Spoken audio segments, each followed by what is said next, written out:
साथियों, मैं विक्रम पुरोहित एक बार फिर आपका स्वागत करता हूं आपके अपने ऑनलाइन प्लेटफॉर्म तिरंगा क्लासेज पर। साथियों, हम परिचर्चा कर रहे थे कोशिका के बारे में। बायोलॉजी के अंतर्गत हमारा चैप्टर चल रहा था कोशिका, और उसी को हम आगे बढ़ाते हैं। यदि साथियों आपने हमारे YouTube चैनल पर पहली बार विजिट किया है तो चैनल को सब्सक्राइब कर दीजिए और वीडियो को लाइक कर दीजिए। साथियों हम कोशिका के बारे में चर्चा कर रहे थे और उसी कड़ी को हम आगे बढ़ाते हैं।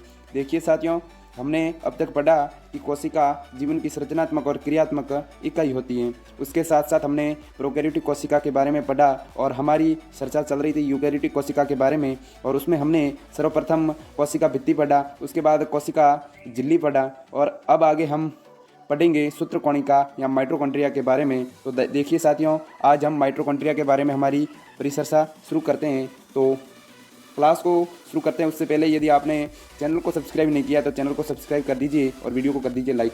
साथियों शुरू करते हैं आज की क्लास। तो देखिए साथियों, सूत्रकणिका। दरअसल सूत्रकणिका या माइटोकॉन्ड्रिया का कोशिका के भीतर कार्य क्या होता है, तो मैं आपको बता दूं। कोशिका के भीतर माइटोकॉन्ड्रिया का कार्य होता है एटीपी के रूप में ऊर्जा का संश्लेषण करना। माइटोकॉन्ड्रिया के भीतर ऑक्सीजन प्रकार का श्वसन होता है और उसके द्वारा हमारे कोशिका के भीतर ऊर्जा का निर्माण होता है, जिस ऊर्जा के द्वारा कोशिका अपने तमाम कार्य संपूर्ण करती है। तो देखो, सूत्रकणिका को जब तक किसी विशेष रूप से अभिरंजित यानी उसको किसी रंग के द्वारा रंजित नहीं करेंगे तब तक हम उसको सूक्ष्मदर्शी के द्वारा आसानी से नहीं देख सकते। प्रत्येक कोशिका में सूत्रकणिकाओं की संख्या भिन्न भिन्न होती है। देखिए साथियों, किसी कोशिका के भीतर सूत्रकणिकाओं की संख्या कितनी होगी ये डिपेंड करता है कि वो किस प्रकार का कार्य करती है, कार्य की सक्रियता पर निर्भर करती है। यदि कोशिका के भीतर ऊर्जा की अधिक मात्रा की आवश्यकता है तो उस कोशिका के भीतर माइटोकॉन्ड्रिया की संख्या अधिक होगी, और यदि किसी कोशिका के भीतर एटीपी की आवश्यकता कम है तो उस कोशिका के भीतर माइटोकॉन्ड्रिया की संख्या कम होगी। उसके साथ साथ ये आकार और आकृति में भी भिन्न भिन्न होते हैं। ये एक तस्त्री नुमा बेलनाकार आकृति के होते हैं, जिसको हम आगे चित्र के माध्यम से समझेंगे कि इनकी आकृति दरअसल में होती क्या है। उसके साथ साथ बता दूं कि ये दोहरी झिल्ली युक्त संरचना है और इसका आकार आप देख लीजिए, लगभग 1 से 4 माइक्रोमीटर ये तो लंबे होते हैं, और उसके साथ साथ 0.2 से 1 माइक्रोमीटर इनका व्यास होता है। इसका उच्चतम व्यास लगभग 0.5 माइक्रोमीटर है साथियों। उसके साथ साथ बता दूं कि इसकी बाहरी झिल्ली और भीतरी झिल्ली के मध्य एक अवकाश पाया जाता है, और साथ ही साथ में भीतरी झिल्ली द्वारा घिरा एक कक्ष पाया जाता है। इस प्रकार माइटोकॉन्ड्रिया में 2 कक्ष होते हैं, बाह्य कक्ष और भीतरी कक्ष। भीतरी कक्ष जो घने और समांगी पदार्थों से भरा होता है उसे हम कहते हैं मैट्रिक्स। भीतरी कक्ष होता है साथियों, उसे हम मैट्रिक्स कहते हैं, जबकि 2 झिल्लियों के मध्य अवस्थित कक्ष को हम अवकाशिका कहते हैं। बाह्य कला सूत्रकणिकाओं की बाहरी सतत सीमा बनाती है और इसकी अंत्य झिल्ली कई आधात्री की तरफ अंतर्वलन बनाती है। माइटोकॉन्ड्रिया की 2 झिल्लियों में से जो आंतरिक झिल्ली होती है वो मैट्रिक्स की तरफ अंतर्वलन बनाती हैं, जिसे हम क्रिस्टी कहते हैं साथियों। जिसे हम क्या कहते हैं? क्रिस्टी कहते हैं। उसके साथ साथ क्रिस्टी इसके क्षेत्रफल को बढ़ाती है। इसकी दोनों झिल्लियों में इससे संबंधित विशेष एंजाइम मिलते हैं। देखिए साथियों, माइटोकॉन्ड्रिया की दोनों झिल्लियों में विशेष प्रकार के एंजाइम पाए जाते हैं जो श्वसन में भाग लेते हैं, जो सूत्रकणिकाओं के कार्य से संबंधित होते हैं। सूत्रकणिका माइटोकॉन्ड्रिया का वायवीय श्वसन से संबंध होते हैं। साथियों मैंने आपको पहले ही बता दिया कि माइटोकॉन्ड्रिया का कार्य वायवीय श्वसन में होता है। इनमें कोशिकीय ऊर्जा एटीपी के रूप में उत्पादित होती है। इनमें जो ऊर्जा होती है वो एटीपी के रूप में उत्पादित होती है। इस कारण से सूत्रकणिकाओं को कोशिका का शक्ति गृह पावर हाउस भी कहते हैं। सूत्रकणिकाओं के आधात्री में एक वर्ताकार डीएनए अणु भी पाया जाता है। साथियों, यूकैरियोटिक कोशिका में 2 प्रकार के कोशिकांग ऐसे होते हैं जिनमें स्वयं का भी डीएनए पाया जाता है। उसमें से पहला है माइटोकॉन्ड्रिया और दूसरा है हरित लवक। इन दोनों में अपना खुद का डीएनए पाया जाता है, स्वयं का डीएनए होता है साथियों। बता दूं, इनके बारे में कहा जाता है कि शुरुआती समय में ये एक कोशिकीय जीव थे जो धीरे धीरे यूकैरियोटिक कोशिका के भीतर स्थानांतरित हो गए साथियों। इसके कारण इनका स्वयं का डीएनए पाया जाता है और इनके भीतर भी राइबोसोम्स पाए जाते हैं, जिसके कारण ये अपने स्वयं के लिए प्रोटीन का संश्लेषण कर सके साथियों।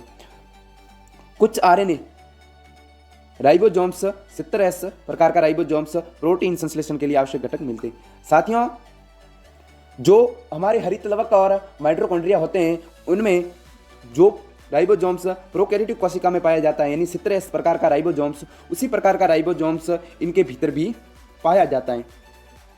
और साथ ही साथ में इनमें प्रोटीन संश्लेषण के लिए आरएनए, यानी प्रोटीन संश्लेषण के लिए आरएनए और राइबोसोम्स पाए जाते हैं। सूत्रकणिका विखंडन द्वारा विभाजित होती है। साथ ही साथ बता दूं साथियों, जो माइटोकॉन्ड्रिया हैं उनमें विखंडन की क्षमता भी पाई जाती है, यानी ये विखंडित होकर अपने ही तरह का अन्य माइटोकॉन्ड्रिया भी निर्मित कर सकते हैं। तो अब हम माइटोकॉन्ड्रिया की संरचना देख लेते हैं साथियों। देखिए, ये है माइटोकॉन्ड्रिया की संरचना जो आपके सामने नजर आ रही है। ध्यान से देखिए, ये इसकी आधात्री है, यानी मैट्रिक्स है, ये इसकी मैट्रिक्स है। उसके साथ साथ जो ये अंत्यझिल्ली है, अंत्यझिल्ली अंतर्वलन के द्वारा कृष्टि का निर्माण कर रही है। साथ ही साथ यहाँ पर आपको बाह्य झिल्ली भी नजर आ रही होगी। उसके साथ साथ यहाँ पर आपको अंतर्झिल्ली का अवकाश भी नजर आ रहा होगा। ध्यान से देखिए। उसके साथ साथ ये माइटोकॉन्ड्रिया का अनुप्रस्थ काट है, जिस पर आपको नजर आ रहा होगा कि इनमें एक मैट्रिक्स है, उसके साथ साथ क्रिस्टी है, उसके साथ साथ अंतर्झिल्ली का अवकाशिका है, और ये है माइटोकॉन्ड्रिया का इमेज। अब हम आगे बढ़ते हैं साथियों। माइटोकॉन्ड्रिया की अनुप्रस्थ काट का इमेज आपके सामने नजर आ रहा होगा। उसके बाद हम पढ़ेंगे लवक या प्लास्टिड। लवक या प्लास्टिड के बारे में मैंने आपको काफ़ी जानकारी पहले ही बता दी कि इनमें भी डीएनए पाया जाता है अपना स्वयं का, 70S प्रकार का राइबोसोम्स पाया जाता है, उसके साथ साथ प्रोटीन भी अपनी पाई जाती है। तो देखिए साथियों, हरित लवक या प्लास्टिड। लवक सभी पादप कोशिकाओं और कुछ प्रोटोजोआ जैसे यूग्लिना में भी मिलते हैं। लवक या प्लास्टिड होते हैं वो सभी प्लांट सेल में मिलते हैं। उसके साथ साथ जो प्रोटोजोआ होते हैं उनमें भी लवक मिलते हैं। ये आकार में बड़े होने के कारण सूक्ष्मदर्शी से आसानी से दिखाई पड़ते हैं। माइटोकॉन्ड्रिया के बारे में हमने पढ़ा कि वे आकार में बहुत ही छोटे होते हैं, जिसके कारण इन्हें बिना अभिरंजित किए हम सूक्ष्मदर्शी से नहीं देख सकते साथियों। लेकिन लवक या प्लास्टिड के बारे में कहा जाता है कि ये आकार में बड़े होने के कारण सूक्ष्मदर्शी से आसानी से दिखाई पड़ते हैं। इनमें विशिष्ट प्रकार के वर्णक मिलने के कारण पौधे भिन्न भिन्न रंग के दिखाई देते हैं। देखो, पौधों का रंग वर्णकों के कारण होता है और वे वर्णक लवक या प्लास्टिड में पाए जाते हैं। विभिन्न प्रकार के वर्णकों के आधार पर जिस प्रकार का वर्णक उस लवक के भीतर या प्लास्टिड के भीतर पाया जाएगा, उसके आधार पर इन लवक या प्लास्टिडों को विभिन्न नामों से जाना जाता है। जैसे हरित लवक, जिसमें हरित प्रकार का वर्णक पाया जाता है, उसे हरित लवक या क्लोरोप्लास्ट कहते हैं। उसके साथ साथ वर्णी लवक व अवर्णी लवक, जिसमें हरित लवक के अलावा अन्य प्रकार का कोई वर्णक पाया जाता है तो उसे वर्णी लवक कहते हैं। साथ ही साथ जिसमें वर्णक नहीं पाया जाता उसे हम अवर्णी लवक कहते हैं। हरित लवकों में पर्णहरित वर्णक पाया जाता है। जिस प्रकार का वर्णक पाया जाएगा उसके आधार पर लवकों का नाम है साथियों, प्लास्टिड का नाम है। क्लोरोप्लास्ट में पर्णहरित प्रकार का वर्णक पाया जाता है। वो कैरोटेनॉइड्स वर्णक मिलते हैं साथ ही साथ में, जो प्रकाश संश्लेषण के लिए आवश्यक प्रकाशीय ऊर्जा को संचित करने का कार्य करते हैं साथ। हरित लवक में पर्णहरित नामक वर्णक पाया जाता है। उसके साथ साथ कैरोटेनॉइड्स वर्णक भी मिलता है, जो क्या करता है, फोटोसिंथेसिस में भाग लेता है और फोटोसिंथेसिस में प्रकाशीय ऊर्जा को संचित करता है। और वर्णकी लवक में वसाविल्ली कैरोटेनॉइड्स वर्णक जैसे कैरोटीन, जेंथोफिल और अन्य दूसरे प्रकार के वर्णक भी मिलते हैं। किसमें? वर्णकी लवकों में कैरोटेनॉइड्स मिलते हैं। उसके साथ साथ देखो, जेंथोफिल, कैरोटीन, अन्य प्रकार के वर्णक भी मिलते हैं। इसके कारण पादपों में पीले, नारंगी और लाल रंग दिखाई देते हैं। अवर्णकी लवक कौन कौन से? विभिन्न आकृति और आकार में रंगहीन वर्णक मिलते हैं, जिसमें खाद्य पदार्थ संचित होते हैं। खाद्य पदार्थ संचित करने वाले वर्णकों को हम अवर्णी लवक कहते हैं। मंड लवक में मंड के रूप में हाइड्रोकार्बन संचित होता है, जैसे आलू। तेल लवक में तेल और वसा। प्रोटीन लवक में प्रोटीन का भंडार होता है साथियों। अब हम आगे बढ़ते हैं। हरे पौधों में अधिकतर हरित लवक पत्ती के मध्य ऊतकों यानी मीजोफिल्स कोशिकाओं में पाए जाते। हरित लवक लेंस के आकार के अंडाकार, गोलाकार, चक्रिक और फीते के आकार के अंगक होते हैं। किस प्रकार के हो सकते हैं? अंडाकार हो सकते हैं, गोलाकार हो सकते हैं, चक्रिक हो सकते हैं या फीते के आकार के अंगक हो सकते हैं। जो विभिन्न लंबाई यानी 5 से 10 माइक्रोमीटर और चौड़ाई में 2 से 4 माइक्रोमीटर के होते हैं। जबकि हमने माइटोकॉन्ड्रिया का आकार आपको ध्यान हो तो देखा था जो काफ़ी छोटे थे आकार में। इनकी संख्या भिन्न हो सकती है। देखो हरित लवक की संख्या भी माइटोकॉन्ड्रिया की तरह अलग अलग कोशिकाओं में अलग अलग हो सकती है। प्रत्येक कोशिका में एक हरित लवक और उसके साथ साथ 20 से 40 प्रति कोशिका भी पाई जा सकते हैं। एक हरित लवक किस प्रकार की कोशिकाओं में पाया जाता है? क्लेमाइडोमोनास एक हरित शैवाल है, क्लेमाइडोमोनास, उसमें एक ही हरित लवक पाया जाता है। जबकि पादपों की मध्युत की कोशिका होती हैं उनमें 20 से 40 प्रति कोशिका प्रण मध्युत की कोशिकाओं में पाई जाती है क्या? हरित लवक। सूत्रकणिकाओं की तरह हरित लवक भी द्विझिल्लिका युक्त हो। हमने पहले चर्चा की कि सूत्रकणिका है यानी माइटोकॉन्ड्रिया है वो भी द्विझिल्लिका युक्त कोशिकांग, और उसी की तरह जो हरित लवक होता है वो भी द्विझिल्ली युक्त कोशिकांग। उपयुक्त दोनों में से इसकी भीतरी लवक का झिल्ली अपेक्षाकृत कम पारगम्य होती है। ये भी याद रखना है कौन सी झिल्ली कम पारगम्य है और कौन सी झिल्ली अधिक पारगम्य है। आंतरिक झिल्ली होती है वो कम पारगम्य होती हैं और हरित लवक के अंत्य झिल्ली से घिरे हुए भीतरी स्थान को हम स्ट्रोमा कहते हैं। उसके साथ ही माइटोकॉन्ड्रिया में हम उसे मैट्रिक्स या आधात्री कह रहे थे। इसी प्रकार इसके अंदर जो आंतरिक कक्ष होता है उसे हम पिट्ठिका या स्ट्रोमा कहते हैं। पिट्ठिका में चपटे झिल्ली का युक्त थैली जैसी संरचना संगठित होती है जिसे हम थैलेकोइड कहते हैं। हरित लवक की पिट्ठिका के अंदर एक तो चपटे और झिल्ली युक्त थैली जैसी संरचना संगठित होती है और उसे हम कहते हैं थैलेकोइड। थैलेकोइड चिक्कों की तरह चट्टों की भांति ढेर के रूप में मिलते हैं और इन ढेरों को हम कहते हैं ग्रेना, जिसका एक वचन है ग्रेनम। एक को ग्रेनम कहेंगे और अधिक होंगे तो उसे ग्रेना कहेंगे।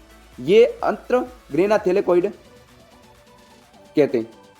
यहाँ इसे क्या कहते हैं? अंतर ग्रेना थैलेकोइड।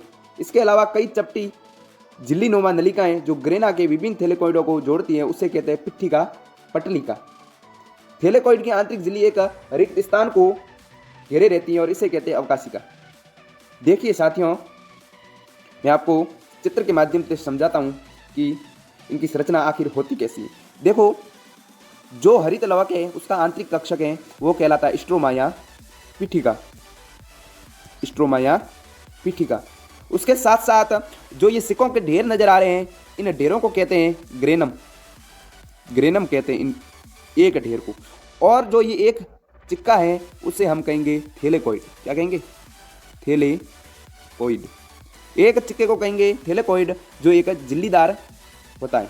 और इन जो थैलेकोइड हैं ग्रेनम के थैलेकोइडों को जो आपस में जोड़ने वाली संरचना होती है, ये प्रत्येक थैलेकोइड को ग्रेना के थैलेकोइडों को आपस में जोड़ता है, उसे कहते हैं हम पिट्ठिका पटलिका। ये है पिट्ठिका पटलिका, जबकि ये है आपका ग्रेनम। और उसके साथ साथ यहाँ पर बाह्य झिल्ली और भीतरी झिल्ली भी पाई जाती हैं हरित लवक में। अब हम आगे बढ़ते हैं। देखो, थैलेकोइड की झिल्ली एक रिक्त स्थान को घेरी होती है जिसे अवकाशिका कहते हैं, इन्हें कहते हैं अवकाशिका। थैलेकोइड की झिल्ली एक रिक्त स्थान को घेरे होती है जिसे हम अवकाशिका कहते हैं। इन सिक्कों की जो झिल्ली है ना साथियों, ये एक रिक्त स्थान को घेरे हुए हैं जिन्हें हम कहेंगे अवकाशिका। हरित लवक की पिट्ठिका में बहुत एंजाइम मिलते हैं। जो ये स्ट्रोमा है उसमें कई सारे एंजाइम्स मिलते हैं। इसमें छोटी द्विलड़ी और वृत्ताकार डीएनए अणु और राइबोसोम्स मिलते हैं, जो कि हमने माइटोकॉन्ड्रिया में भी पढ़ा था। हरित लवक थैलेकोइड में उपस्थित होते हैं। हरित लवक कहाँ उपस्थित होंगे? हरित लवक में जो हरित वर्णक होता है ना साथियों, हरित वर्णक है, ये हरित लवक नहीं है, हरित वर्णक है ना, हरित वर्णक है, वो उपस्थित होते हैं थैलेकोइड में, जो कि ग्रेनम का भाग है। हरित वर्णक में पाए जाने वाला राइबोसोम्स किस प्रकार का होता है? जो कि माइटोकॉन्ड्रिया में भी पाया जा रहा था, 17 प्रकार का राइबोसोम्स है। उसके साथ साथ कोशिका द्रवी राइबोसोम्स से छोटा होता है। कौन? 17 प्रकार का राइबोसोम्स है वो कोशिका द्रवी राइबोसोम्स, जिसे यूकेरियोटिक प्रकार का राइबोसोम्स भी कहते हैं। 17 प्रकार का राइबोसोम्स है वो प्रोकैरियोटिक प्रकार का राइबोसोम्स है, जबकि 80 प्रकार का राइबोसोम्स है वो यूकेरियोटिक प्रकार का राइबोसोम्स। 17 प्रकार का राइबोसोम्स 80 प्रकार के राइबोसोम्स से भी छोटा होता है, जिसके बारे में हम आगे राइबोसोम्स पढ़ेंगे तब इसकी विस्तार से चर्चा करेंगे, जो कि हमारा अगला टॉपिक ही है राइबोसोम्स। तो साथियों, राइबोसोम्स के बारे में हम अगली क्लास में चर्चा करेंगे। आज हमने पढ़ा कि माइटोकॉन्ड्रिया की संरचना कैसी होती है, उसके साथ साथ हमने पढ़ा कि प्लास्टिड की संरचना कैसी होती है।